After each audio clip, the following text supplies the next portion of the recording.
Class 12 के विद्यार्थियों, जैसा कि तुम लोगों को पता है कि पिछले 2-4 दिनों से वीडियो नहीं भेजी जा रही है।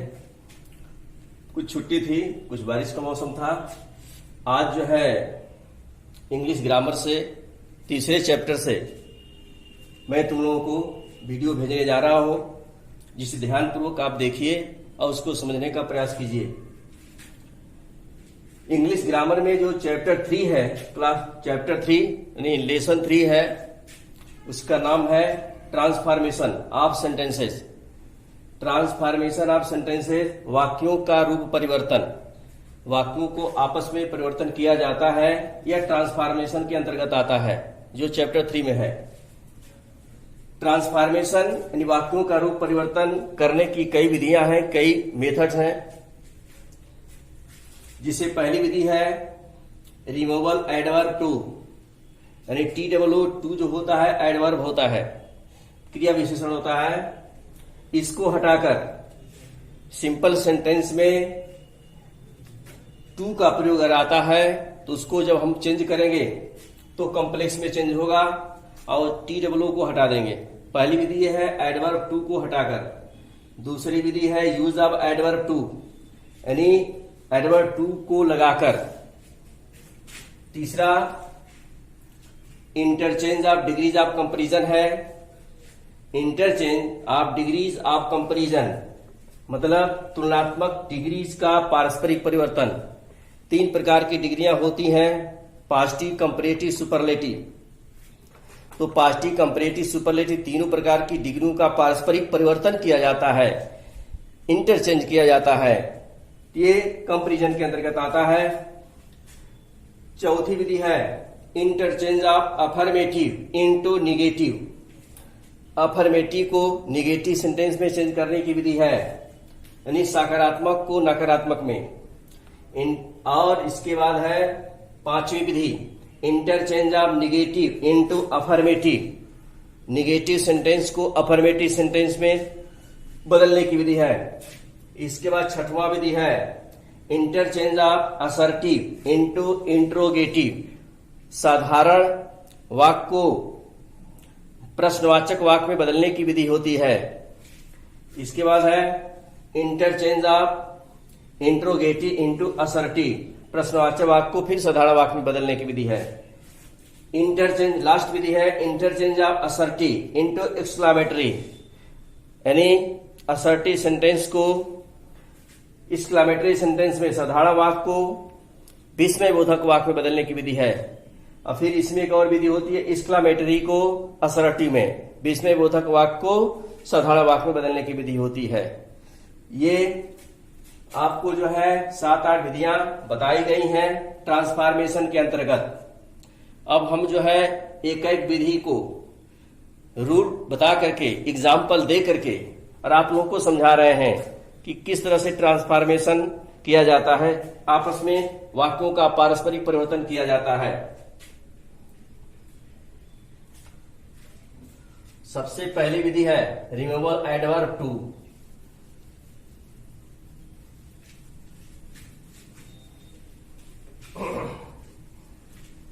यह चूंकि आपके इंग्लिश ग्रामर चैप्टर 3 से आता है ट्रांसफॉर्मेशन, एग्जाम में इससे क्वेश्चन पूछे जाते हैं। विधियां इसमें कई हैं, सभी विधियों को ध्यानपूर्वक पढ़ना पड़ेगा, समझना पड़ेगा। किस विधि से एग्जाम में आएगा इसका कोई ठिकाना नहीं है, लेकिन हमको सभी विधियों का अध्ययन करना है और उसको ध्यान में रखना है। पहली विधि है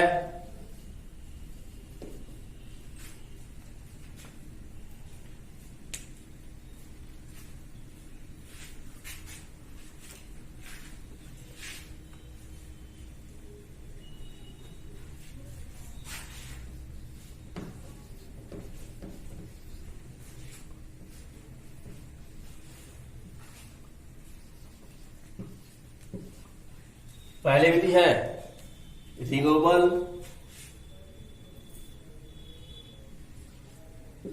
एडवर्ब टू।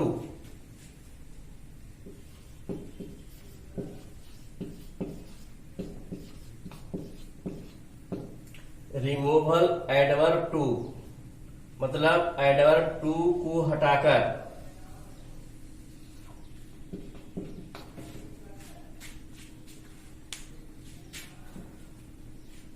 एडवर्ब टू को हटाकर सिंपल सेंटेंस को, चूंकि एडवर्ब टू सिंपल सेंटेंस में आता है और जब इसको कॉम्प्लेक्स में चेंज किया जाता है तो एडवर्ब टू को हटा दिया जाता है। तो एडवर्ब टू को जब हटाएंगे तो हटाने के स्थान पर, इसके स्थान पर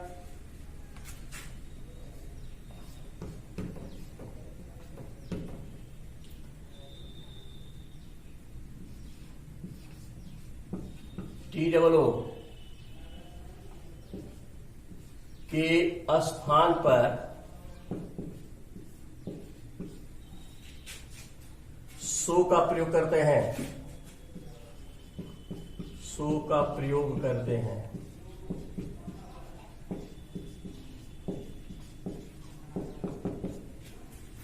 इसी में एक विधि है, TOO के स्थान पर दैट लगाते हैं, दैट का प्रयोग करते हैं।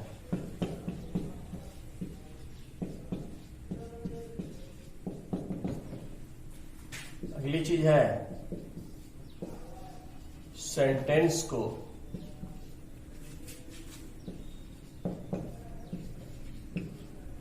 कैन या कुड नॉट के साथ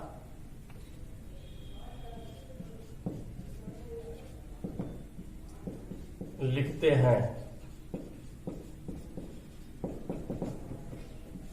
ये है पहले मेथड के अंतर्गत।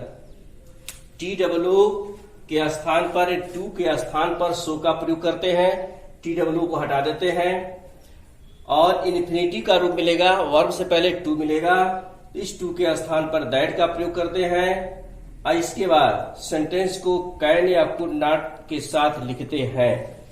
सब्जेक्ट का सवाल है, दैट के बाद वही सब्जेक्ट रखते हैं जो सेंटेंस में, सिंपल सेंटेंस में सब्जेक्ट होता है। एग्जाम्पल के आधार पर आप समझ सकते हैं। पहला है example,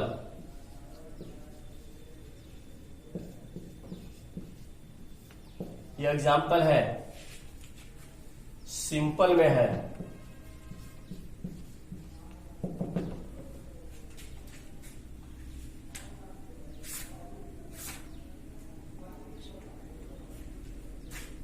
He is too weak to work। इसको बदलेंगे कॉम्प्लेक्स में, इंटरचेंज होगा तो कॉम्प्लेक्स में होगा। ही इज, TOO बनाएगा, सो वीक, वीक एडजेक्टिव है। He is so weak that, that के पश्चात जो सिंपल का सब्जेक्ट है वही सब्जेक्ट दैट के बाद आएगा। ही, सेंटेंस यदि प्रेजेंट में है तो सब्जेक्ट के बाद can not, can not work. यदि सेंटेंस पास्ट टेंस में है तो दैट के बाद जो सब्जेक्ट लिखेंगे उसके बाद कुड नॉट लिख देंगे, लेकिन पास्ट टेंस में रहेगा। तो प्रेजेंट टेंस में है तो दैट के बाद सब्जेक्ट रखेंगे, सब्जेक्ट के बाद कैन नॉट का प्रयोग करेंगे। दूसरा एग्जाम्पल है, सिंपल में है,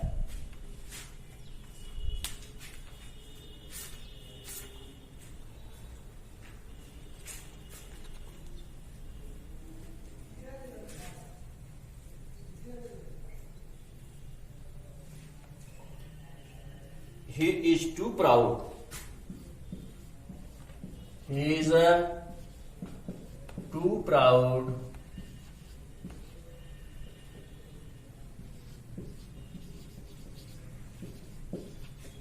he is too proud to ask for help, to ask for help। इसको जब चेंज करेंगे तो कॉम्प्लेक्स में होगा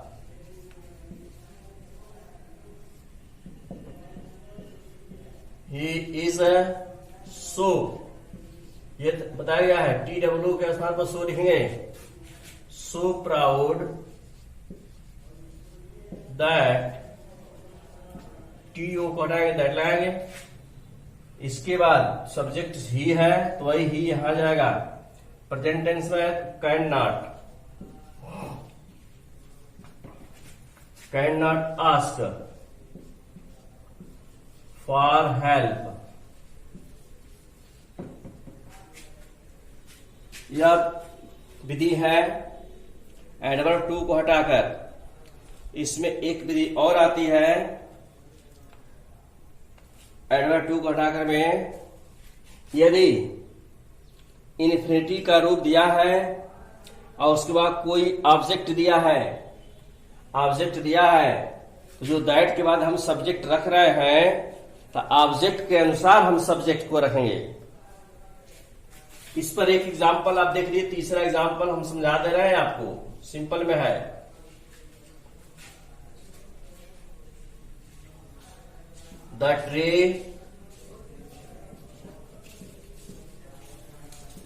The tree is too high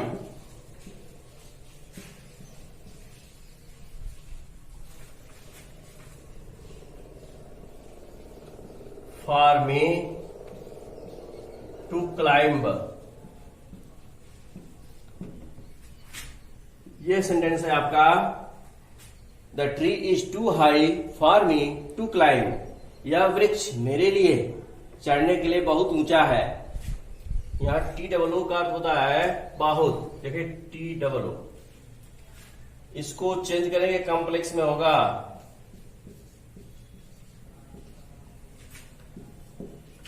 the tree is so high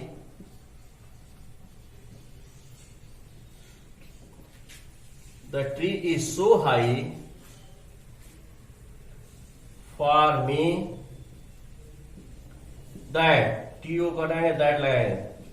that के बाद सब्जेक्ट पहला नहीं रखना है। अब फॉर मी दिया है, ऑब्जेक्ट मी दिया है, तो मी के लिए अब यहां सब्जेक्ट के रूप में आई हो जाएगा। That I can not climb.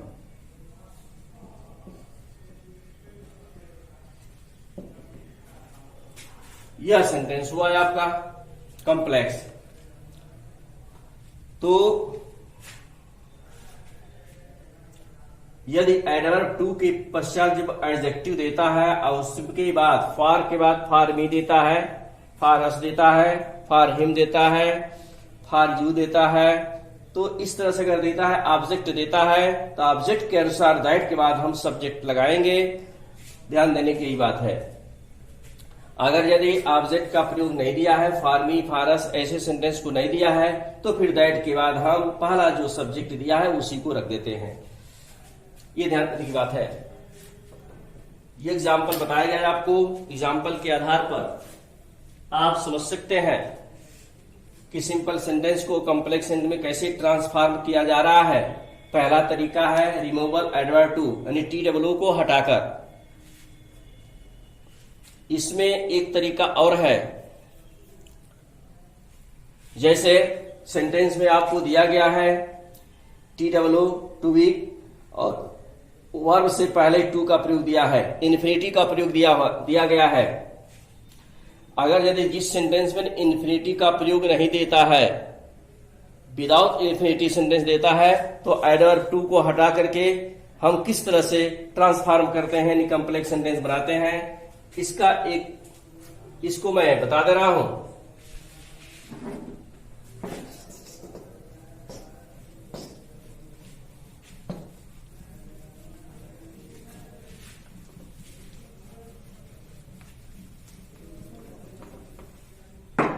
इसको समझने की बात यह है, रूल में ये भी है, नोट में लिख देते हैं, यदि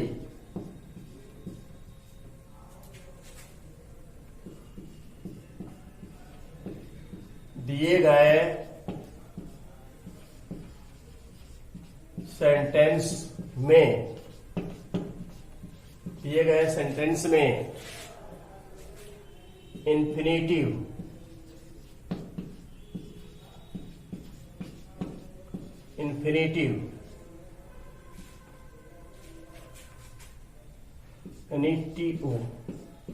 का प्रयोग नहीं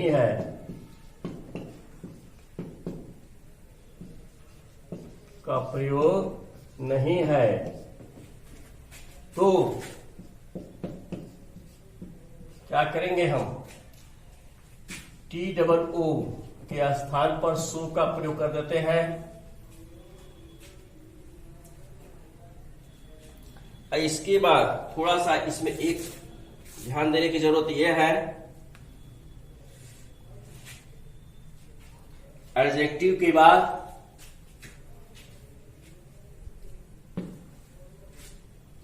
TOO के स्थान पर सो का प्रयोग करते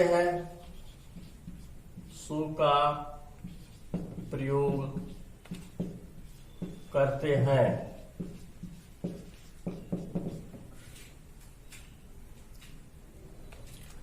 इसमें एक चीज और है, ध्यान देने की बात है, एडजेक्टिव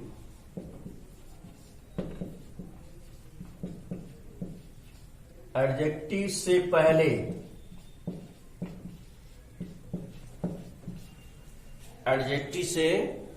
पहले स्टेमली का प्रयोग करेंगे, एक्सट्रेमली।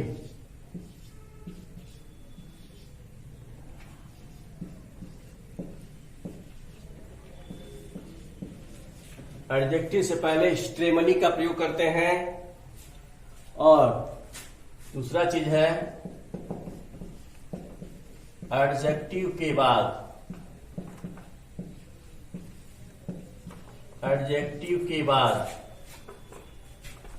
बियॉन्ड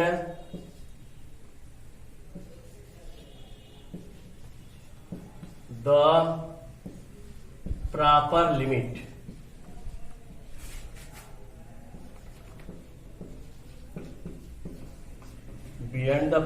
लिमिट, का प्रयोग करते हैं।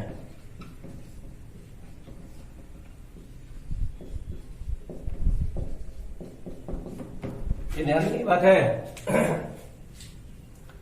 यदि सेंटेंस जो आपका सिंपल सेंटेंस दिया गया है उसमें इन्फिनिटिव टू का प्रयोग नहीं है, वर्ब से पहले टू का प्रयोग नहीं दिया है, तो उस कंडीशन में TOO को हटाकर सो का प्रयोग कर देंगे। और दूसरी चीज है, एडजेक्टिव से पहले एक्सट्रेमली का प्रयोग करेंगे। एक्सट्रेमली माने होता है अत्यधिक, और यदि एक्सट्रेमली नहीं लिखते हैं तो एडजेक्टिव के बाद बियॉन्ड द प्रॉपर लिमिट का प्रयोग करते हैं। दोनों में से कोई एक प्रयोग करेंगे तो सही होगा, या तो एक्सट्रेमली लिखेंगे तो एडजेक्टिव से पहले लिखेंगे, और यदि बियॉन्ड द प्रॉपर लिमिट लिखेंगे तो एडजेक्टिव के बाद लिखेंगे। इस पर एक एग्जांपल हम बता रहे हैं और आप समझ लीजिए।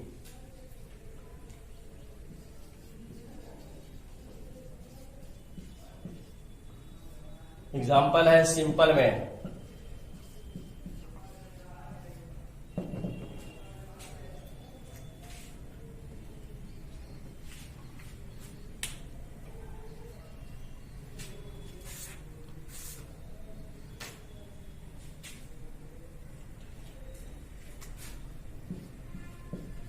the teacher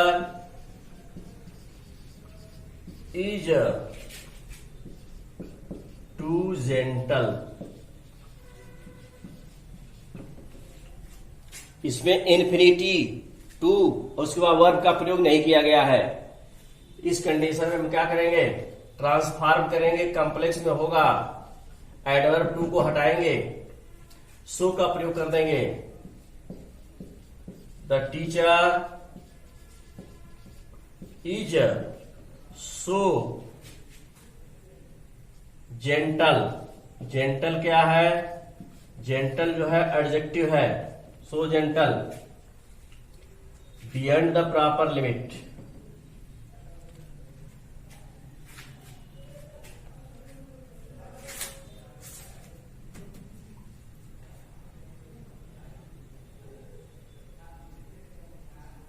मिस्टेक हो गया, गलत हो गया।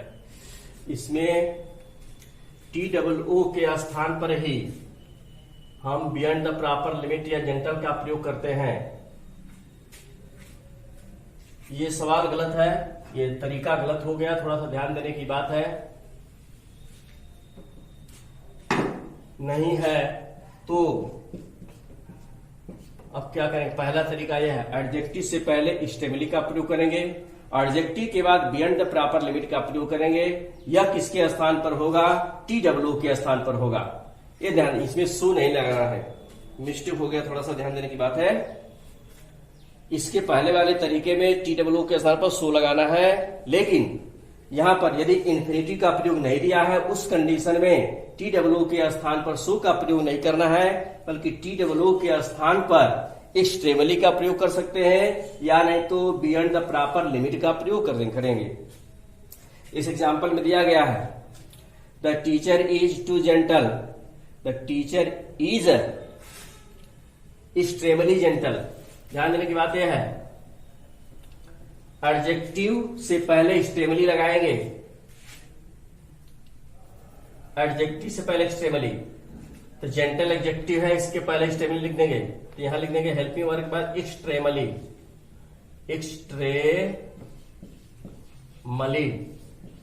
जेंटल। ये तरीका है। अथवा दूसरे तरीके में क्या लिखेंगे? द टीचर इज बियॉन्ड, नहीं, इज जेंटल, मिस्टेक है, इज जेंटल। एडजेक्टिव लिख देंगे, एडजेक्टिव के बाद तब बियॉन्ड द प्रॉपर लिमिट लिखेंगे। यहां जेंटल एडजेक्टिव है, इसके पहले एक्सट्रीमली का प्रयोग किए हैं, तो एक्सट्रीमली का प्रयोग एडजेक्टिव से पहले करेंगे और बियॉन्ड द प्रॉपर लिमिट का प्रयोग एडजेक्टिव लिखने के बाद करेंगे। तो the teacher is gentle beyond the proper limit, beyond the proper limit. ये रूल है, ये तरीका है विदाउट इन्फिनेटिव के लिए। जिसमें इन्फिनेटिव का प्रयोग नहीं दिया है उसके लिए तरीका है, एडवर्ब टू के स्थान पर स्टेमिली लगाएंगे, या नहीं तो बियॉन्ड द प्रॉपर लिमिट लगाएंगे। स्टेमिली कब लिखेंगे? हेल्पिंग वर्ब लिखने के बाद स्टेमिली का प्रयोग कर देंगे, उसके बाद एडजेक्टिव लिखेंगे, यानी एडजेक्टिव से पहले स्टेमिली का प्रयोग करेंगे, या नहीं तो एडजेक्टिव लिखने के बाद बियॉन्ड द प्रॉपर लिमिट का प्रयोग कर देंगे। इस तरह से आपका सिंपल से कॉम्प्लेक्स सेंटेंस बन जाएगा। आज हम जो है इतना ही एक विधि आप लोगों को मैंने बताया है। आज इस विधि के आधार पर मैं एक एक्सरसाइज आप लोगों को सेंड करूंगा, जिसको आप लोग ध्यानपूर्वक सिंपल से कॉम्प्लेक्स में ट्रांसफॉर्म कीजिएगा एडवर्ब टू को हटाकर। इसके बाद एडवर्ब टू का प्रयोग कर कल मैं वीडियो भेजूंगा, बनाकर भेजूंगा, और आप लोग ध्यानपूर्वक उसको देखिएगा। धन्यवाद।